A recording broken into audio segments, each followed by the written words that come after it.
संसद की कार्रवाई का पहला घंटा होता है प्रश्नकाल। इसमें प्रश्न पूछे जाते हैं। तो प्रश्न जो पूछे जाते हैं वो 4 तरीके के होते हैं। सबसे पहले तारांकित प्रश्न होते हैं। इसे ओरल प्रश्न भी कहते हैं। जैसे मैंने बिना लिखे किसी से कुछ पूछ लिया तो वो होगा तारांकित प्रश्न। इसके बाद होते हैं अतारांकित। इसमें होता है लिखित लिखित प्रश्न पूछे जाते हैं। तारांकित में कुछ अनुपूरक प्रश्न भी पूछे जाते हैं।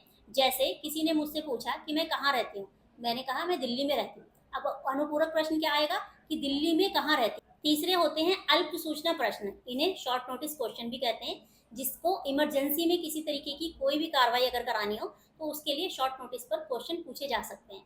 लास्ट होते हैं निजी सदस्यों के प्रश्न। अब निजी सदस्य कौन से होते हैं? 2 तरीके के सदस्य होते हैं। एक तो मंत्री बन जाते हैं और एक सदस्य ही रहते हैं। अगर मंत्री बन गए तो वो हो जाएंगे गवर्नमेंट सदस्य, और अगर मंत्री नहीं बने तो वो होते हैं प्राइवेट सदस्य यानी कि निजी सदस्य।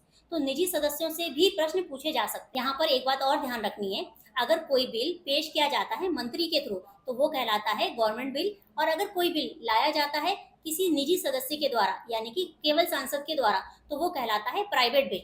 अब आप बताइए शून्य काल का समय क्या होता है?